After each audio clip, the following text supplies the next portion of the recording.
আসসালামু আলাইকুম সুপ্রিয় শিক্ষার্থীবৃন্দ, আশা করি আপনারা সবাই ভালো আছেন। আজকে আমরা লিনিয়ার প্রোগ্রামিংয়ের চ্যাপ্টার 5-এর কয়েকটি বেসিক বিষয় এবং একটি প্রশ্ন নিয়ে আলোচনা করব ইনশাল্লাহ। এর আগে আমি পেইড কোর্সে চ্যাপ্টার 5-এর একটি বেসিক ক্লাস করিয়েছি, অবশ্যই দেখে নিবে। তো এখন আমি একটি প্রশ্ন নিয়ে আলোচনা করব চ্যাপ্টার 5-এর। তো প্রশ্নটি হলো, লিনিয়ার প্রোগ্রামিং সমস্যা অর্থাৎ এলপিপি সমাধানের জন্য সিমপ্লেক্স অ্যালগরিদমটি লিখো, অর্থাৎ ধাপসমূহ লিখতে বলেছে। ঠিক আছে, তো এখন আমি এই প্রশ্ন সলিউশন করব 10 মার্কের। তো এখন আমি এই প্রশ্নটা সলিউশন করার আগে আমি প্রয়োজনীয় কিছু বিষয় আলোচনা করব। সেগুলো হলো, চ্যাপ্টার 5 হলো সিমপ্লেক্স পদ্ধতি। তো সিমপ্লেক্স পদ্ধতি হলো তোমার 3 প্রকার। এক হলো এক পর্যায়ে সিমপ্লেক্স পদ্ধতি, এটাকে সিমপ্লেক্স পদ্ধতি অর্থাৎ সিমপ্লেক্স মেথড 1 বলা হয়। 2 নম্বর হলো বিগ-অ্যাম্প সিমপ্লেক্স পদ্ধতি, এটার 3টা নাম হলো big M simplex method or Charnes method or Charnes penalty method. এবং 3 নম্বর হলো 2 পর্যায়ী সিমপ্লেক্স পদ্ধতি। তো আমি ধাপে ধাপে ইনশাল্লাহ আমি 3টা পদ্ধতি মাধ্যমে সমাধান করব ম্যাথগুলো। তো যারা এখনও আমার ইউটিউব চ্যানেলটি সাবস্ক্রাইব করো নাই, এখনই করে দাও নতুন নতুন ক্লাস পাওয়ার জন্য। তোমরা সাপোর্ট করলে ইনশাল্লাহ বেশি বেশি ক্লাস দিব। আর যারা আমার কাছ থেকে কোর্স নিতে চাও, তারা এই হোয়াটসঅ্যাপ নাম্বারে মেসেজ দিবে 014-064-86940। এটা আমার হোয়াটসঅ্যাপ নাম্বার। কোর্স ফি 360 টাকা, 360 টাকা। তো প্রথমে আমরা যে প্রশ্ন সলিউশন করব সেটা হলো তোমার এক পর্যায়ী সিমপ্লেক্স পদ্ধতির অ্যালগরিদম। অর্থাৎ তোমাদের যদি প্রশ্ন বলে যে লিনিয়ার প্রোগ্রামিং সমস্যার সিমপ্লেক্স অ্যালগরিদম লিখো, তাহলে আমরা এই অ্যালগরিদমগুলো লিখব। ঠিক আছে, তো এখন আমি তোমাদের আর অবশ্যই আগের বেসিক ক্লাসে দেখে নিবে, পেড ক্লাসে আমি দিয়েছি। এখন তাহলে ধাপ 1। তো ধাপ 1 হলো প্রয়োজনীয় সংখ্যক কমতি চলক যুক্ত করে অসমতাগুলোকে সমীকরণে পরিণত করো। অর্থাৎ আমি কমতি চলক সম্পর্কে আমি চ্যাপ্টার 2-এ আলোচনা করেছিলাম, কমতি চলক এবং বাড়তি চলক। ঠিক আছে, আমি তোমাদের কমতি চলক এবং বাড়তি চলক সম্পর্কে আমি চ্যাপ্টার 2-এ আলোচনা করেছিলাম, অবশ্যই দেখে নিবে আগের ক্লাসগুলো। তো এখন আমাদের যে সিমপ্লেক্স মেথড পদ্ধতি বলছে, তো প্রশ্নটা কীরকম হয় মনে করো এটা একটা প্রশ্ন।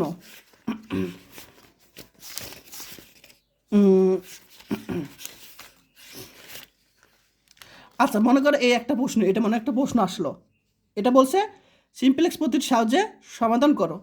তো তোমাদের যদি প্রশ্নে বলা থাকে সিমপ্লেক্স পদ্ধতি, এখন তুমি যেটা ইচ্ছে সেটা কি মাধ্যমে করতে পারো। কিন্তু যখন বলো সিমপ্লেক্স পদ্ধতি 1, তখন আমরা এক পর্যায়ী মাধ্যমে করতে হবে। আবার যখন বলো বিজ্ঞান পদ্ধতি, তখন বিজ্ঞান পদ্ধতির মাধ্যমে। আবার যখন বলো দুই পর্যায়ে, তখন আমরা 2 পর্যায়ের মাধ্যমে করতে হবে। তো আমি তোমাদের চ্যাপ্টার 2-এ আলোচনা করেছিলাম যে এটা কি লেস দেন অর ইকুয়াল থাকলে আমরা কি লিখব, কমতি চলক দিতে হয়। কমতি চলক কি যোগ করতে হয়। আবার গ্রেটার দেন অর ইকুয়াল থাকলে বাড়তি চলক বিয়োগ করতে হয়। আমি চ্যাপ্টার 2-এ আলোচনা করছিলাম। তা লেস দেন অর ইকুয়াল থাকলে কী হবে, কমতি চলক যোগ করতে হয়, আর গ্রেটার দেন অর ইকুয়াল থাকলে বাড়তি চলক বিয়োগ করতে হয়। তারপর যোগ বিয়োগ করে আমরা কি করব, ইকুয়াল আনতে হবে। আচ্ছা, তাহলে এখানে আমাদের কি করতে হবে, লেস দেন অর ইকুয়াল আছে, তাহলে আমাদের কি করতে হবে, কমতি চলক যুক্ত করে অর্থাৎ যোগ করে তাহলে প্রয়োজনীয় সংখ্যক এখানে দেখো তিনটা শর্তে কি আছে, তোমার লেস দেন অর ইকুয়াল আছে, অর্থাৎ তিনটা শর্তে কী হবে, আমাদের কমতি চলক যোগ করতে হবে। ঠিক আছে, তাহলে কমতি চলক যুক্ত করে অসমতাগুলোকে সমীকরণে আনতে হবে। তাহলে আমাদের এই কমতি চলক S1 S2 S3 এগুলো যোগ করে কি ইকুয়াল আনতে হবে। আমি চ্যাপ্টার 2-এ বুঝিয়েছি। এক্ষেত্রে সকল ধ্রুবক BI কী হবে, 0 থেকে বড় বা সমান হবে। ঠিক আছে, অর্থাৎ এটা দ্বারা এখানে বোঝায় যে এখানে ধ্রুবক, এই যে ধ্রুবক জিনিসটা কি, এখানে ধ্রুবক হলো যেগুলো 80 60, তারপরে এখানে যা আছে তাই। তো এই ধ্রুবকের মানগুলো কি হবে, 0 হতে পারবে, যেমন এখানে এগুলো মান কি 0 হতে পারবে এবং 0 থেকে বড় হতে পারবে, যেমন এখানে তোমার 0 থেকে বড়, দেখো এগুলো সব 0 থেকে বড়। তাহলে এখান থেকে সবগুলো 0 থেকে 0 হবে বা 0 থেকে বড় হবে, এগুলো ধ্রুবক BI। এটা B1 B2 B3, এগুলো BI দ্বারা প্রকাশ করা হয়েছে, B1 B2 B3। আশা করি বুঝতে পারছো। তাহলে আমরা যখন কমতি চলক যুক্ত করে অর্থাৎ যোগ করে এখানে শর্তগুলোতে কি করব, সমতা আনবো, সমীকরণে আনবো, সমীকরণ মানে কি সমতায় আনবো, তখন এগুলি কী হবে, 0 হবে বা 0 থেকে বড় হবে এক্ষেত্রে। ঠিক আছে, দেখো এখানে সব কি 0 থেকে বড়, 80 60 80 এগুলিকে 0 থেকে বড় বা 0 হতে পারে। আশা করি সবাই বুঝতে পেরেছ। এরপর 2 নম্বর ধাপ, আদি পুনরাবৃত্তিক সিম্পলেক্স ছক গঠন করে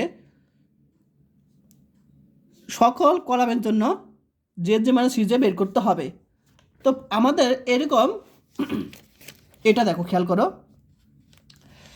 তো আমাদের এখানে যে এখানে এটা দরকার নাই, আদি বুনিয়াদি এটা তেমন ইম্পর্টেন্ট না। ঠিক আছে, এটা তেমন ইম্পর্টেন্ট না, আমাদের ইম্পর্টেন্ট হলো এই শখটা। ঠিক আছে, এগুলো তেমন ইম্পর্টেন্ট না, আমাদের শখটা ইম্পর্টেন্ট। তো আমাদের এই শখের কী বের করতে হবে, প্রত্যেকটা কলামের জন্য ও সকল কলামের জন্য যে মান সিজে বের করতে হবে। অর্থাৎ আমরা এই কলামের জন্য যে মান সিজে বের করবো, যে প্রত্যেকটা কলামের জন্য আমরা যে মানে সিজে বের করতে হবে। তারপর ধাপ 3 নম্বর, 3 নম্বর ধাপ হলো এখানে এখানে কিন্তু দুইটা অপশন, সেটা হলো একটা গরিষ্ঠকরণ সমস্যার ক্ষেত্রে আর একটা হলো লঘিষ্ঠকরণ সমস্যার ক্ষেত্রে। তো তোমরা যদি দুইটা একসাথে পড়ো তখন কি জিনিসটা একটু প্যাচে লেগে যাবে, তাই তোমরা গরিষ্ঠ সমস্যার ক্ষেত্রেটা এটা লিখবা। তো তোমাদের পরীক্ষায় যদি চলে আসে যে লঘিষ্ঠকরণ, মনে করো এখানে পরীক্ষায় আসলো এখানে মনে করো আসলো একটা প্রশ্ন কি লঘিষ্ঠকরণ করো বা সর্বনিম্নকরণ, লঘিষ্ঠকরণের অপর নাম হলো সর্বনিম্নকরণ করো। তাহলে এই লঘিষ্ঠকরণ বা লঘিষ্ঠকরণ যদি প্রশ্ন বড় থাকে তখন আমরা কি আনবো, গরিষ্ঠকরণে নিয়ে আসবো মাইনাস দা গুণ করে। ক্লিয়ার? তাহলে লঘিষ্ঠকরণ থাকলে আমরা সবসময় গরিষ্ঠকরণে মাইনাস দা গুণ করে আমরা কাজ করব। ঠিক আছে, দেখ মাইনাস দা গুণ করে এভাবে কাজ করব। আবার এখানে সর্বনিম্ন থাকলে সর্বোচ্চকরণ করে কাজ করবো, অর্থাৎ এখানে সর্বনিম্নকরণ থাকলে সর্বোচ্চকরণ করো লিখবো মাইনাস দা গুণ করে, আর লঘিষ্ঠকরণ থাকলে গরিষ্ঠকরণ লিখবো। ঠিক আছে, আশা করি সবাই বুঝতে পেরেছো।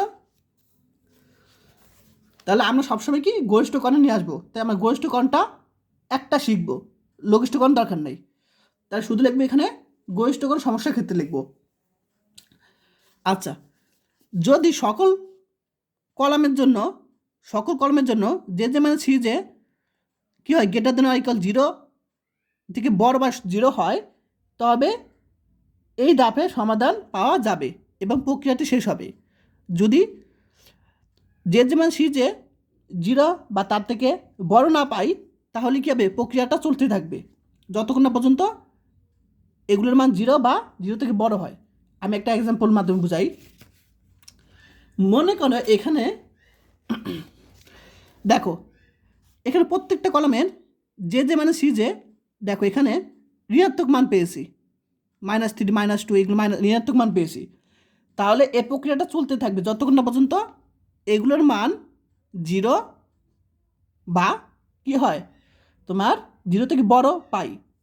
অর্থাৎ এখানে যদি এখানে যদি 0 বা 0 থেকে বড় মান পাই তাহলে আমাদের কাজ স্টপ, এখানে শেষ। আর যদি এরকম ঋণাত্মক পাই তাহলে কি প্রক্রিয়া চলতেই থাকবে যতক্ষণ না পর্যন্ত 0 বা 0 থেকে বড় হয়, এটা এখানে বলছে। যদি একটি কলামের জন্য দেখো একটি কলামের জন্য যে মান সিজে 0 থেকে ছোট হয়, 0 থেকে ছোট মানে কি ঋণাত্মক হয়, এবং ওই কলামের সকল উপাদান যদি শূন্য ধনাত্মক ঋণাত্মক বা শূন্য হয় তবে সমস্যাটির অসীমায়িত সমাধান থাকবে। দেখো আমি এক্সাম্পল দেখো একটা, দেখো এখানে যে মাইনাস সিজের এখানে -9 আছে, এটাকে ঋণাত্মক মান দেখো মিল আছে কিনা। তাহলে একটি কলামের জন্য, তাহলে একটি কলামে কি আছে -9 আছে। এখন বলছে ওই কলামের সকল উপাদান যদি ঋণাত্মক বা শূন্য হয় তবে ওই সমস্যাটি কি অসীমায়িত সমাধান থাকবে। তাহলে দেখো এই কলামের প্রত্যেকটা দেখো ঋণাত্মক আছে, মাইনাস প্রত্যেকটা কি ঋণাত্মক আছে। তাহলে কি হবে এখানে যে মাইনাস সিজে হবে। দেখো এই কলামের প্রত্যেকটি উপাদান কি ঋণাত্মক, অর্থাৎ সকল, এটা লাগবে না, সকল I1 অর্থাৎ এটা বোঝায়। সুতরাং সমস্যাটির অসীমায়িত সমাধান বিদ্যমান থাকবে। ক্লিয়ার? তাহলে যদি যে মানে সিজের একটি কলাম মাইনাস অর্থাৎ ঋণাত্মক হয় এবং ওই কলামের প্রত্যেকটি উপাদান কি হয় যদি শূন্য বা ঋণাত্মক হয় তখন ওই কি ওই তোমার যে প্রশ্ন থাকবে সেই সমস্যার কি অসীমায়িত সমাধান থাকবে। আশা করি সবাই বুঝতে পারছো এই যে গরিষ্ঠকরণ সমস্যার ক্ষেত্রে 2 নম্বর ধাপ। তো আমরা এই দুইটা শিখব। আমরা যখন অঙ্ক করব তখন আরও ভালোভাবে বুঝতে পারবে। আর এটা লাগবে না, এটা করলে আবার ওইটা এলোমেলো হয়ে যাবে, এটা উল্টা। এখন 4 নম্বর ধাপ গরিষ্ঠ সমস্যার ক্ষেত্রে যে কলামটির জন্য যে মাইনাস সিজের এর মান সর্বাধিক, দেখো যে কলামটির জন্য যে মাইনাস সিজের মান সর্বাধিক ঋণাত্মক সেই কলামটিকে পিভট কলাম হিসেবে বিবেচনা করতে হবে। আমি এক্সাম্পলের মাধ্যমে বুঝিয়ে দিই। এখানে দেখো এটা দেখো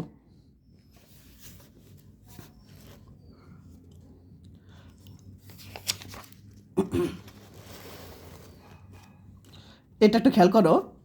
এখানে দেখো এটা 4 নম্বর ধাপ বলছে যে মানে সিজের যে কলামটির জন্য সর্বাধিক ঋণাত্মক মান পাওয়া যাবে। দেখো এখানে -5 -10 -8 আছে, তাহলে এগুলির মধ্যে সর্বাধিক ঋণাত্মক মান কোনটা? -10 অবশ্যই, ঋণাত্মক মান সবচেয়ে বড় কত? 10। তাহলে এই যে এটি বরাবর এই কলামটা হবে পিভট কলাম। আশা করি সবাই বুঝতে পেরেছ, এটা পিভট কলাম। তার ঋণাত্মকের মধ্যে সবচেয়ে বড় কি -10, তাহলে এটা কি পিভট কলাম হবে।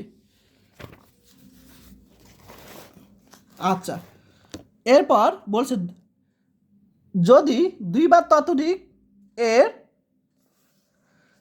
অধিক কলামের জন্য যে মানে সিজে এর মান ঋণাত্মক মানে সমান হয় তবে যে কোনো একটিকে কি পিভট কলাম হিসেবে বিবেচনা করা যাবে। তো দেখো এখানে খেয়াল করো, এখানে -1 আছে -1 আছে, তো দুইটাই সমান। এখানে যদি দুইটা সমান হয় তখন আমরা কি করব? যে কোনো একটা পিভট কলাম হিসেবে বিবেচনা করব, এটা বা এটা যে কোনো একটা, ঠিক আছে, যে কোনো একটা পিভট কলাম হিসেবে বিবেচনা করব।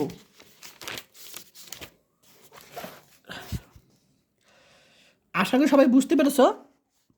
তাহলে সর্বাধিক মান দুটো সমান হয় 2 বা ততোধিক, অর্থাৎ 2 বা তার থেকে বেশি যদি একই রকম হয় -1 বা -10 -10 এরকম, তো যে কোনো একটা নিয়ে কাজ করব, ঠিক আছে। অর্থাৎ একটা কলাম ধরবো, পিভট কলাম ধরবো যে কোনো একটাকে, এটা বাদ। আচ্ছা, 4 নম্বরটা আশা করি বুঝতে পেরেছ। আর যদি না বুঝে থাকো অবশ্যই কমেন্ট করে জানাবে। আমরা যখন অঙ্ক করব তখন আরও ভালোভাবে জানতে পারবে এবং বুঝতে পারবে। এখন 5 নম্বর ধাপ, পিভট কলামের ধনাত্মক উপাদানসমূহ দ্বারা বিআই তো বুঝোই, আচ্ছা আমি না হলে বুঝিয়ে দিব। পিভট কলামের ধনাত্মক উপাদানসমূহ দ্বারা বিআইকে ভাগ করে সর্বনিম্ন ভাগফলযুক্ত সারিকে তোমার পিভট সারি হিসেবে বিবেচনা করা হয়। আচ্ছা আমি তোমাদের এটা দেখাই এক্সাম্পলের মাধ্যমে।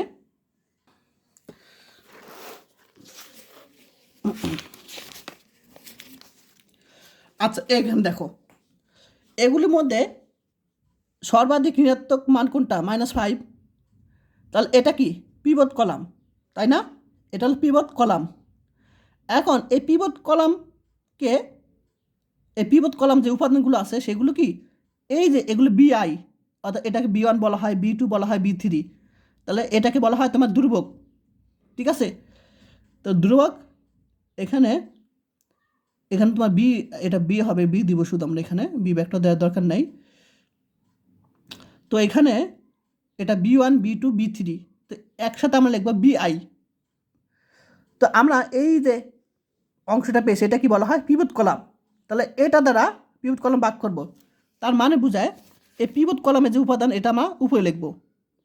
9 দ্বারা এটা ভাগ করব, মনে করো 9 দ্বারা এ 1 ভাগ করলে কী হবে? 9, এ দেখো 9 চলে আসছে, লঘিষ্ঠ অনুপাত।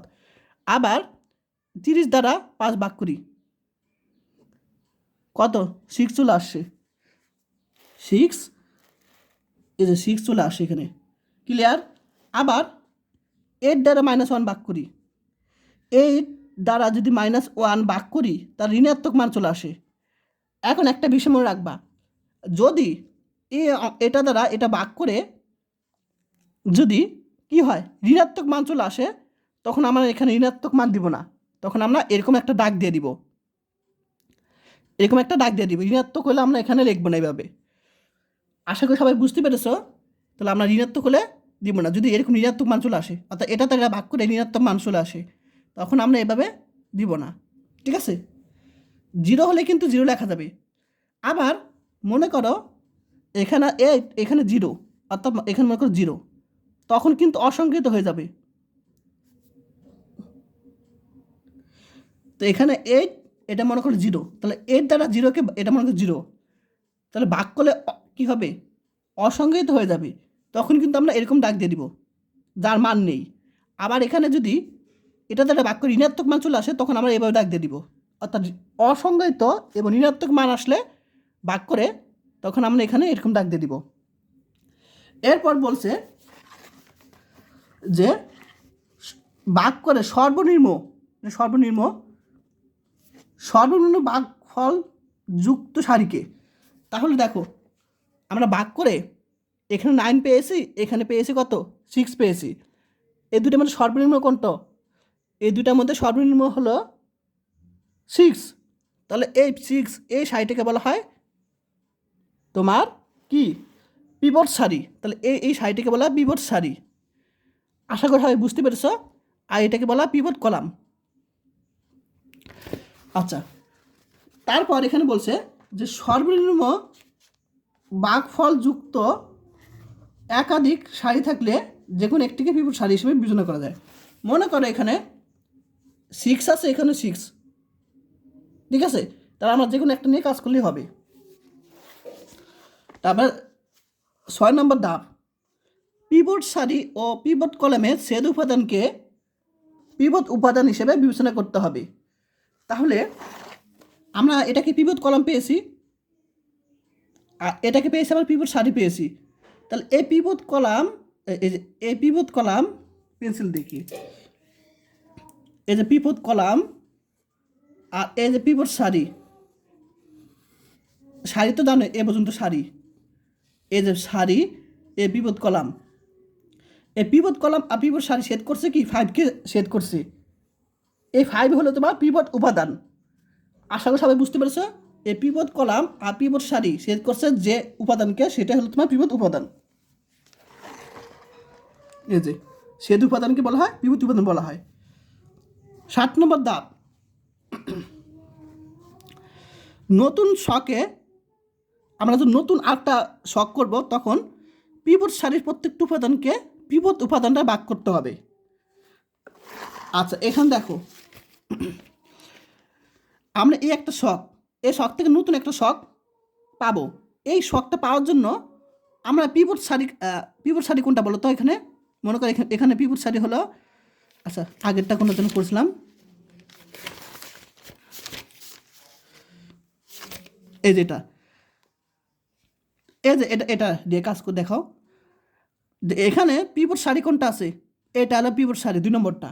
তাহলে আমরা নতুন একটা শাড়ি পাবো। তাহলে এই 2 নম্বর শাড়ি পরিবর্তিত যে শাড়ি সেটা কীভাবে পাবো? এই পিভট উপাদান কি 5, তাহলে প্রত্যেকটাকে 5 দ্বারা ভাগ করব।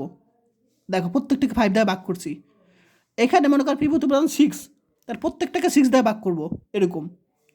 তাহলে আমাদের এই 2 নম্বর লাইন থেকে এখানে পরিবর্তিত যে 2 নম্বর লাইন সেটা বুঝতে পারছো, পিভট উপাদানটা ভাগ করলে হয়ে যাবে। আবার মনে করো এখানে পিভট উপাদান 5, এটা এখানে আছে, তো আবার এই লাইনটা আমার সেম কাজ করব। তো যখন অঙ্ক করবে তখন আরো ভালোভাবে বুঝতে পারবে। জাস্ট এটা মনে রাখো যে পিভট যে শাড়ি, সে পিভট শাড়িকে পিভট উপাদানটা ভাগ করতে হবে। এই পিভট শাড়িটাকে এই পিভট উপাদানটা প্রত্যেকটা ভাগ করে আমরা এই পরিবর্তিত কি শাড়িটা পাবো। 2 নম্বর, পিভট শাড়ি ব্যতীত অন্যান্য শাড়িগুলো নিচের নিয়মে আমাদেরকে সমাধান করতে হবে। তো এখানে আমরা কিন্তু এই যে পিভট শাড়ির পরিবর্তিত 2 নম্বর শাড়ি পেয়ে গেছি। এখন 1 নম্বর শাড়ির পরিবর্তিত এই অংশটা, 3 নম্বর শাড়ির পরিবর্তিত এই অংশটা কীভাবে পেয়েছি সেটা এই প্রশ্ন সলিউশনের মাধ্যমে পেয়েছি, এই যে এটার মাধ্যমে। তো যখন আমি অঙ্ক করব তখন বুঝতে পারবে এটার কার্যকারিতা, ঠিক আছে? আচ্ছা তাহলে এটা যখন অঙ্ক করবে তখন বুঝতে পারবে। এই সূত্রের সাহায্যে আমরা কিন্তু এই যে অপর দুইটার, এটা আর এটার পরিবর্তিত সারি পেয়েছি এভাবে।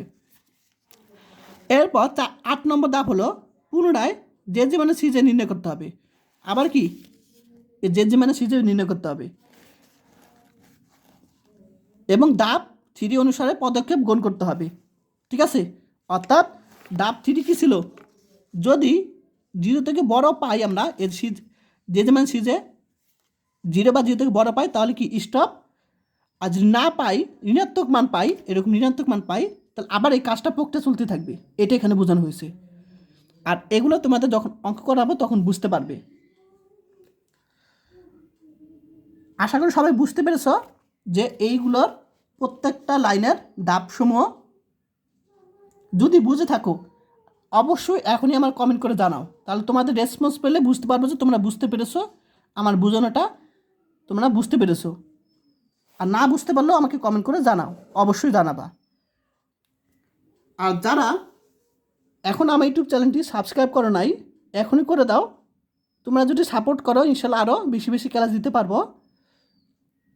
আর যারা আমার কাছ থেকে কোর্স নিতে চাও তারা এই হোয়াটসঅ্যাপ নাম্বারে মেসেজ দিবে 014-064-86940। কোর্স ফি 360 টাকা। তো আজকে ক্লাস এ পর্যন্তই। সবাই ভালো থাকবেন। আল্লাহ হাফেজ।